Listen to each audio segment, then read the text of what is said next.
오늘은 주일로 2023년의 세 번째 주일입니다. 아울러 설 명절이기 때문에 많은 성도님들이 고향에 가셨고 또 고향에 왔다가 지금 우리 함께 예배를 드리는 분들도 계십니다. 많지만 정인경 집사님 여기까지 같이 왔고 또 이기양 집사님, 한수리 집사님의 아들도 이렇게 함께 예배를 드리고 환하게 박수 한번 해주세요.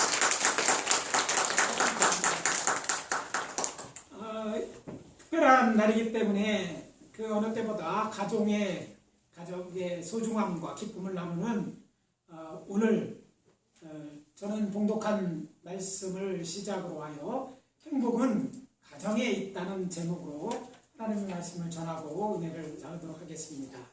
지금 이 시간 우리가 들어야 되는 하나님의 첫 번째 메시지는 이것입니다. 하나님께서는 우리의 행복을 위해 가정을 만드셨다. 따라봅시다. 하나님께서는 우리의 행복을 위해 가정을 만드셨습니다. 요즘 행복이란 말이 시대적 유행어가 되어 사용되고 있습니다. 행복세상, 행복마을, 행복학교, 또 행복문학, 행복동아리, 행복장터, 행복여행, 행복노래모임 등 사람들은 무슨 일이든지 행복과 관련지어서 일하고 싶어합니다.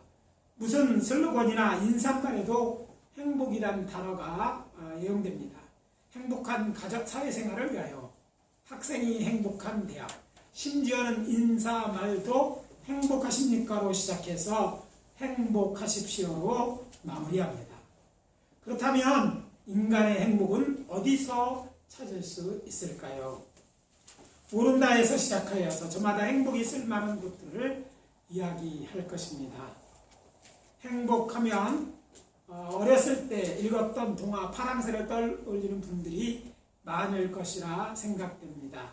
벨기에 극작가 마테르 링크가 쓴 동화책에서 그는 가난한 나무꾼의 어린 남매 치르치르와 미치르에게 어느 날 유종 할머니가 찾아와 병든 자신의 딸을 살리기 위해 파랑새를 찾아달라고 부탁합니다. 그래서 남매는 할머니의 딸을 살릴 파랑새를 찾기 위해 꿈의 세계로 떠납니다. 남매는 추억의 나라, 밤의 궁전, 행복의 궁전, 그리고 미래의 날까 여행하지만 결국 찾지 못하고 꿈에서 깨어납니다. 그리고 문득 자기들의 머리맡에 있는 세 장에 그토록 찾았던 파랑새가 있는 것을 발견합니다. 행복의 파랑새는 멀리 있는 것이 아니라 집안에 있음을 일깨워주는 동화입니다. 그렇다면 성경은 인간의 행복에 대해 무엇이라고 말하고 있습니까? 그 답이 오늘 본문인 창세기 2장 8절입니다. 여호와 하나님께서는 당신의 형상을 따라 사람을 지으시기로 작정하시고 하나님 보시기에도 하나님의 수준에도 좋았더니라고 7번이나 말씀하신 만큼 아름다운 천지 만물을 6일 동안 창조하셨습니다. 그때 하나님께서 제일 마지막으로 만든 것이 첫사람 아담입니다. 하나님께서는 그를 창설하신 동방의 기쁨의 낙원 곧 에덴 동산의 그 안에 있는 것들을 경작하여 지키게 하셨습니다. 그러던 어느 날 여호와 하나님께서는 아담이 에덴 동산에서 살아가는 것을 보시고 심중에 말씀하십니다. 사람이 혼자 사는 것이 좋지 않으니 내가 그를 위하여 돕는 베풀을 지으랴.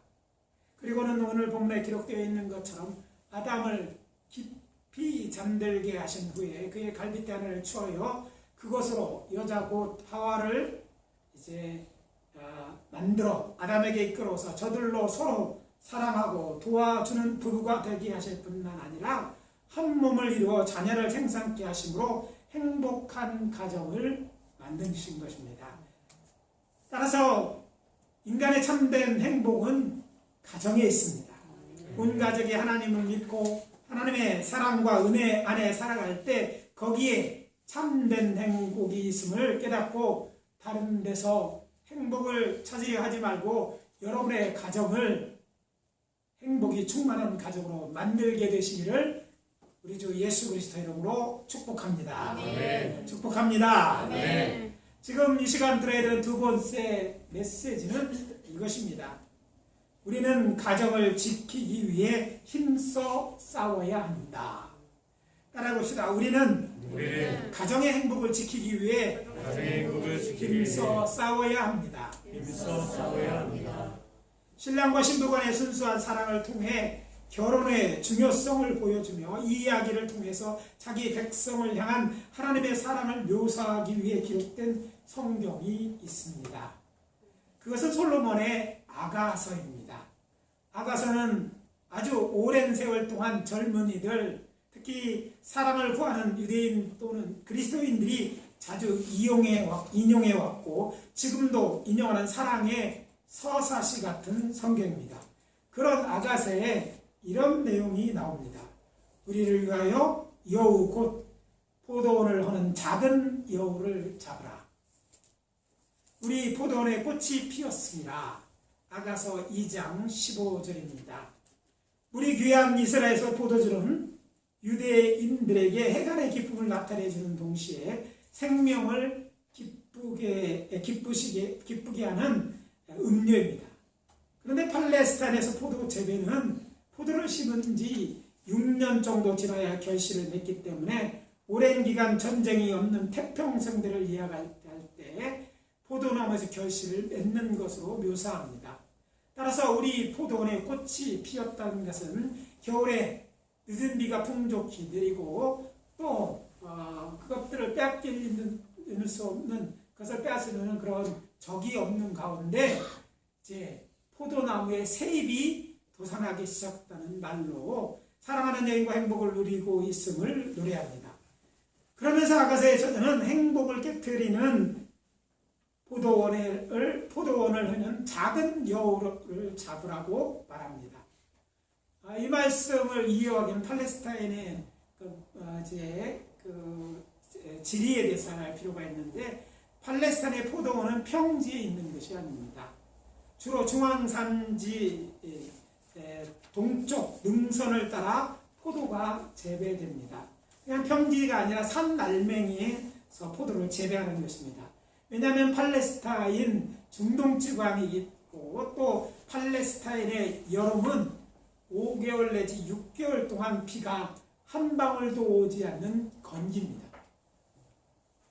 그럼에도 불구하고 포도를 재배할 수 있는 것은 산지 서쪽 지중해로부터 습기를 많이 머금은 고온다습한 바람이 동쪽 내륙으로 이동하면서 해발 1000m 내외의 중앙산악지대에 많은 이슬을 내리게 하고 그것을 이 이슬을 먹고 포도열매가 자라기 때문입니다. 비는 한 방울도 아직 오지 않지만 정말 옷이 흠뻑 젖을 만큼 이슬이 내림으로 포도나무는 계속해서 여름에도 열매를 키워내고 그리고 가을에 수확할 수 있게 되는 것입니다. 또한 팔레스타인의 중앙산지는 쇠펠렛라 지역을 제외하고는 강한 석회암 지대이기 때문에 흙이 귀합니다. 돌은 많고 흙이 귀한 것인데요. 따라서 포도나무를 심기 위해서는 중앙산지의 골짜기 비탈면에 아래쪽에 돌로 작은 축대를 쌓고 주변에 흙을 긁어 놓은 후에 거기에 포도나무를 심어 포도원을 만듭니다. 그냥은 흙이 적기 때문에 나무들이 살 수 없어요. 축대를 쌓으면 이제 공간이 생기잖아요. 거기다 주변에 흙을 다 끌어 모으면 어느 정도 이제 흙이 있기 때문에 그래서 포도나무를 심을 수 있게 되는 것입니다. 그런데 이런 열악한 환경에서 살아가는 들짐 속에 여우가 있는데 여우들은 이런 포도원 축대에 굴을 만들고 살아가기 때문에 이를 잡아주지 않으면 겉은 멀쩡한데 속에 흙들이 없어져서 흙이 유실되어서 포도나무는 제대로 열매를 맺을 수 없게 되는 것입니다. 따라서 포도원을 허는 작은 여우를 잡으라는 말은 가정의 행복을 깨트리는 악한 존재나 유인들을 제거해야만 행복이 유지될 수 있다는 것을 비유로 말씀한 것입니다. 따라서 우리는 우리 가정의 행복을 지키고 또 다른 사람에 빼앗기지 않기 위해서 부부간의 사랑이나 신뢰를 깨트리는 악한 영과 잘 싸워 이겨야 되고 행복의 걸림돌이 되는 여러 가지 요인들을 제거하기 위해 끊임없이 노력해야만 할 것입니다. 그렇다면 구체적으로 가정의 행복을 깨뜨리는 포도원을 하는 작은 여우는 어떤 것들이 있을까요? 이 질문에 대한 답이 잘 드러나 있는 성경이 창세기 3장에 나오는 하나님의 말씀에 불순종하여 타락한 사람에 대한 하나님의 심판입니다. 인류의 최초의 가정으로 행복했던 이 가정이 어떻게 그것을 잃어버리게 되었는지 알려주기 때문입니다.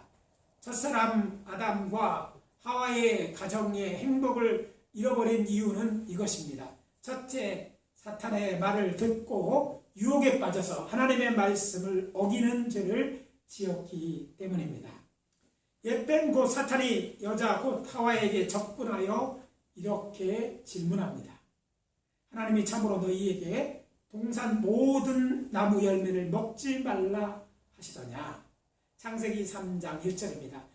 2절 3절에서 여자는 이렇게 대답합니다. 동산 나무의 열매는 우리가 먹을 수 있으나 동산 중앙에 있는 나무 열매는 하나님의 말씀에 너희는 먹지도 말고 만지지도 말라.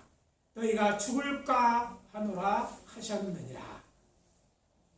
우리가 잘 알고 있는 하와의 대답은 여호와께서 아담에게 동산 각종 나무 열매는 내가 임의로 먹되 선악을 알게 하는 나무 열매는 먹지 말라. 내가 먹는 날에는 반드시 죽으리라는 창세기 2장 16절 17절의 말씀과 비슷하지만 다릅니다.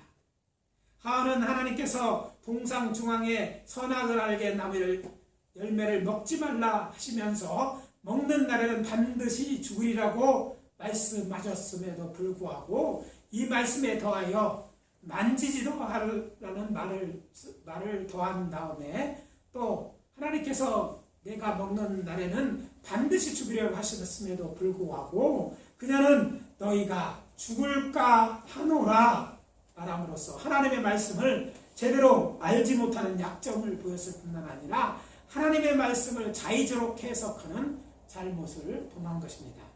그러자 사탄은 하와의 약점을 간파하고 거짓말을 합니다. 너희가 결코 죽지 아니하리라. 이 열매를 따먹어도 안 죽고 그리고 여기 한 걸음 더 나아가서 이렇게 그녀의 호기심을 자극하는 말을 합니다. 너희가 먹는 날에는 너희 눈이 밝아져 하나님과 같이 되어 선악을 알 줄을 하나님이 아심이라. 5절입니다. 사탄의 말은 일부는 맞는 말이지만 그의 저희는 하와로 하여금 하나님의 말씀을 어기고 선악과를 따먹도록 미혹하기 위한 말이기 때문입니다. 그럼에도 불구하고 하와는 사탄의 말에 미혹되어 선악을 알게 하는 나무 열매를 바라봅니다. 그랬더니 그 열매가 그녀의 눈에 어떻게 보였다고 성경은 말합니까? 먹음직도 하고 보기에도 좋고 또 사탄의 말처럼 지혜롭게 할 만큼 탐스럽까지 합니다. 여기에 이르자 하나님의 말씀을 어기고 그 열매를 따먹습니다. 그리고 남편에도 또 주어 먹게 합니다. 그러자 무슨 일이 일어납니까? 저들이 눈이 밝아져 자신들이 벗은 것을 보고 무화과나무 잎을 엮고 치마를 만들어 있습니다. 저들은 사탄의 말처럼 자신들이 행한 일이 악이고 악을 행함으로 자신들이 죄인이 된 것임을 죄인을 깨달아 알게 된 것입니다. 혹자는 하나님께서 아담과 하와의 타락에 사탄의 유혹에 있었음을 이야기하면서 저들이 억울하다고 변론할지 모릅니다. 그렇지만 변하지 않는 사실은 저들은 하나님의 말씀을 어기고 선악을 알게 하는 열매 따먹음으로써 죽어 마땅한 죄인이 되었다는 것입니다. 만약 저들이 여호와 하나님을 사랑하고 그분을 더 깊이 신뢰했더라면 하나님을 경외하였더라면 결코 이런 일은 일어나지 않았을 것입니다. 하나님의 말씀을 가볍게 여기고 또 그 말씀을 제 마음대로 해석하고 그것이 하나님의 뜻인 양 믿은 것이 잘못이었습니다. 사탄의 유혹에 빠져 그 말을 듣고 하나님의 말씀을 어긴 것도 잘못입니다. 그러고 보니까 아담의 가정의 행복은 하나님의 말씀에 귀를 기울이지 않고 사탄의 소리에 귀를 기울임으로 끼어진 것입니다. 사탄의 소리가 아니더라도 어둠에 자신은 세상 딸의 사람의 말을 듣고 하나님의 말씀을 어기는 것도 가정의 행복을 깨트리는 일임을 알아야 할 것입니다. 사실 많은 성도들이 세상 사람들이 하는 말에 미혹되는 것은 하나님의 말씀은 지키기 어렵고 또 힘들지만 저들은 육신의 정을 따라 사는 것이라 쉽고 또 그렇게 사는 저들이 자신보다 더 행복하게 사는 것처럼 보이기 때문입니다. 그리고 말세를 살아가는 우리가 특별히 주의해야 할 것은 예수님의 말씀이 있습니다. 그것은 말세에는 많은 사람이 예수의 이름으로서 많은 사람들을 미혹할 것이라는 말씀입니다. 많은 이단들이 이제 나타나서 믿는 자라도 유혹하는 때가 올 것이라 마태복음 24장 5절은 말합니다. 아니 그런 일이 오늘날 비일비재하게 일어나고 있습니다. 그래서 말씀드립니다. 예수님의 말씀처럼 우리는 사람의 미혹을 받지 않도록 조심해야 합니다. 참으로 안타까운 현실은 우리는 지금 유일하신 하나님은 물론이거니와 절대 진리를 부정하는 포스트 모던 시대를 살아가고 있다는 것입니다. 학교에서 검증되지 않은 학설을 마치 진리처럼 가르치고 하나님의 말씀과 다르게 남성과 여성 외에 다른 성이 있다고 가르치고 동성애가 죄가 아니라고 가르칩니다. 그렇다면 세상은 사상은 어떻습니까? 물질 만능주의가 만연해 있고 인간의 행복은 부에 많고 적음에 있는 것처럼 말합니다. 현대의학의 발달은요, 이전까지 모르는 것들을 하나하나 둘씩 알게 되면서 교만하여지고 또 혹지 않은 인간의 모든 질병은 극복될 것이고 심지어 죽음도 극복할 수 있다고 말하기도 하고 이제 머지않아 가장 완벽하고 평화로운 사회인 유토피아의 세계가 열리는 것처럼 이야기합니다. 또 평행 이론을 이야기하면서 저 우주의 지구와 같은 평행세가 존재가 한다고 이야기하는 일도 있습니다. 성경에 없는 이야기를 우리가 계속 듣고 살다 보면 그것이 정말 그럴까 하는 생각에서 이제 지나서 그렇게 믿어들입니다. 무엇을 듣느냐가 무엇을 믿느냐와 깊은 관련이 있기 때문입니다. 제가 컴퓨터가 처음 나왔을 때 우리 같은 큰 컴퓨터 16비트, 8비트 나왔을 때 컴퓨터에 대한 첫 강의를 하신 분이 이런 얘기를 하더라고요. 영어로 garbage in, garbage out. 쓰레기를 집어넣으면 쓰레기가 나옵니다. 무엇을 넣느냐에 따라서 컴퓨터는 그 넣은 것에 대한 결과를 넣은 것 같은 결과를 낸다는 말이죠. 우리가 계속 진리의 말씀이 아닌 다른 생각들을 다른 잘못된 정보들을 집어넣으면 그것들이 결국 우리의 생각을 좌우하게 되고 그 생각들이 우리의 행동을 좌우하여 결국은 하나님의 뜻이 아닌 사탄이 원하는 대로 살게 되고 하나님으로부터 멀어지게 된다는 것입니다. 그렇다면 복음을 듣고 예수 그리스도를 나의 주 나의 하나님으로 믿고 구원을 얻어 새 생명을 얻은 우리는 어떻게 이런 유혹을 부러치고 행복한 우리 가정을 지켜낼 수 있을까요? 하나처럼 하나님의 말씀을 적당히 알면 미혹하기 쉽기 때문에 하나님의 말씀을 잘 배우고 정확하게 알고 지켜야 할 것입니다. 저희 교회는 이제 하나님의 말씀에 대하여 강조하는 그런 교회입니다. 그래서 성경 이제 하나님의 말씀을 전하는 설교가들을 스피리추얼 프리처와 또 트루 프리처, 그러니까 영적인 설교를 하는 사람과 진리를 말하는 사람으로 구별할 수 있는데 저는 진리에 집중해서 설교합니다. 세상에서 듣는 삶의 얘기는 거의 잘 안 하고 진리가 무엇인지를 더 깊이 바르게 알려고 얘기합니다. 왜냐하면 하나님의 말씀을 바르게 알지 않고는요 사탄의 유혹에 걸려 넘어질 수밖에 없어요. 적당히 알으면 결국 그 적당히 아닌 것 때문에 오히려 그것이 올무가 되어 결국 그의 삶은 하나님의 말씀을 어기게 되고 또 여기서 보는 것처럼 하와처럼 가정의 행복도 빼앗길 수 있게 되는 것입니다. 그래서 하나님 말씀은요 잘 배우는 것이 중요합니다. 열심히 배우시기 힘쓰기를 바랍니다. 그리고 머리로 안다고 되는 것이 아닙니다. 깨달은 말씀을 지켜야 합니다. 하나님의 심판은 내가 어떻게 믿느냐, 정말 잘 믿느냐가 아니라 하나님의 심판은 한결같이 그 행위를 통해서 심판합니다. 믿음이 있고 없으면 내가 메시아다 뭐 이렇게 말해서 되는 게 아니라 행함을 통해서 믿음이 있고 없음을 판단하시는 거예요. 우리가 하나님의 아들이라 말하고 하나님 말씀대로 살면서도 살아야겠다 말하면서도 말씀대로 행하지 않으면 그것이 우리의 우리 믿음을 증거해 주지 않고 그것이 우리로 하나님의 심판으로부터 자유롭지 못하게 될 것입니다. 따라서 하나님 말씀을 배우는 데 힘쓰십시오. 뿐만 아니라 그 말씀대로 살아야 할 줄 압니다. 뿐만 아니라 하나님의 사랑과 약속을 신뢰하지 말고 그리고 죄에서 떠나야 할 것입니다. 하나님은 신실하신 분입니다. 환경이 어떻게 변하고 하나님의 말씀이 어떻게 되는 것인가 때로는 우리를 시험할 때가 있지만 하나님은요 변함이 없으시는 거예요. 하나님은 언제나 좋으십니다. 그래서 God is good 이라고 옆에 써보신 것은 하나님은 좋으신 분을 믿는 거예요. 끝까지 믿으신 저와 여러분 되기를 원합니다. All the time 언제나 그러십니다.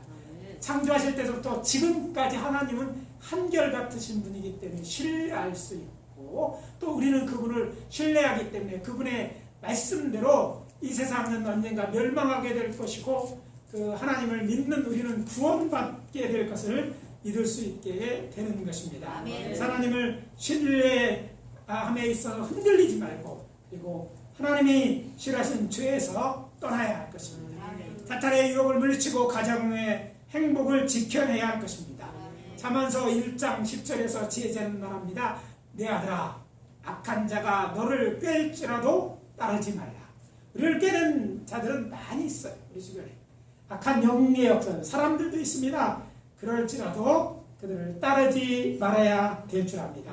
그들을 따르지 않는 것이 가정의 행복을 지키는 것입니다. 둘째, 사탄이 우리를 시험하긴 좋은 장소에 가지 마십시오. 뭐라고요? 사탄이 우리를 시험하기 좋은 장소에 가지 말라 말입니다. 어쩔 수 없이 그런 자리에 가게 되었다면 속히 그 자리를 벗어날 수 있도록 노력해야 할 것입니다. 혹시 하와가 옛뱀 사탄의 유혹을 받은 장소가 어디였을까 생각해 보신 적이 있으십니까? 창세기 3장에는 이와 관련된 어떤 언급도 없지만 하와가 사탄이 미혹하는 말을 듣고 나서 선악을 알게 하는 나무를 본즉 그 열매가 먹음직하고 보기에 좋고 지혜롭게 알며 탐스럽기라 한지라는 그 열매를 따먹을 생각을 했음을 생각할 때 그녀는 분명 에덴 동산 중앙에 있는 선악을 알게 하는 나무 곁에 있었음을 알게 됩니다. 하나님이 다른 열매 다 따먹으라고 했어요. 근데 다른 열매 많은 각종 열매를 따먹고 즐기는 것이 아니라 하나님이 하지 말라고 한 그 나무 앞에서 그 나무를 바라보다가 그를 유혹한 사탄의 미혹에 빠지게 된 것입니다. 이것이 시사하는 바가 큽니다. 나와 우리 가정의 행복을 지키려면 사탄의 유혹을 받을 수 있는 장소에 있지 마십시오. 거짓을 도모하고 또 악한 일을 도모하는 장소에 여러분이 있다면 빨리 나와야 되는 거예요. 아예 그런 자리에 끼지도 마십시오. 술자리에 있다면 결국 그 술의 유혹에 빠질 수 있습니다. 나쁜 일 하는 곳에 있다 보면 자기들도 모르게 동조될 수 있어요. 듣는 말에 쉽게 미혹될 수 있습니다. 그러니까 나를 시험에 들지 말라고 하면서 창녀의 속으로 들어가는 그런 미련한 일을 하는 사람들이 없어야 될 줄 압니다.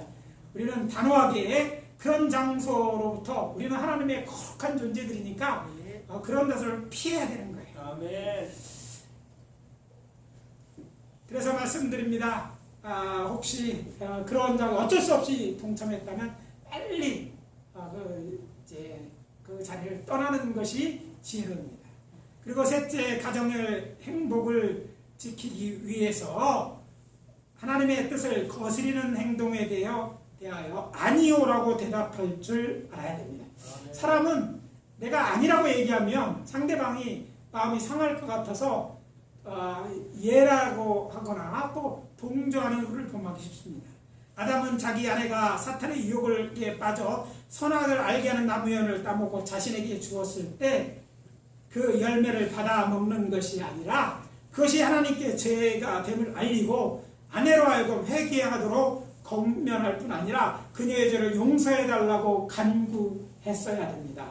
그러나 안타깝게 아담은 하나님의 낯을 피하여 숨을 뿐 아니라 드러난 자신의 죄를 가리기에 급급했습니다. 그리고 하나님께서 아담에게 내게 먹지 말라 명한 그 나무 열매를 먹었느냐고 물었을 때 아담은 하나님이 주셔서 나와 함께 있게 하신 여자고 그가 그 나무를 내게 주므로 내가 먹었나이다라고 변명하라서 자신의 잘못을 아내에게 전가시키는 우를 범한 것입니다. 가정은 이런 가정의 행복은 함께할 수 없어요. 그렇잖아요. 가장으로서 또 남편으로서 아내를 돕는 사람이 아니라 함께 악을 동호하고 꼭 잘못의 책임은 자신이 맡지 아무 잘못도 없는 전가하는 것, 이것이 아담 가정의 행복을 깨트리게 된 것입니다.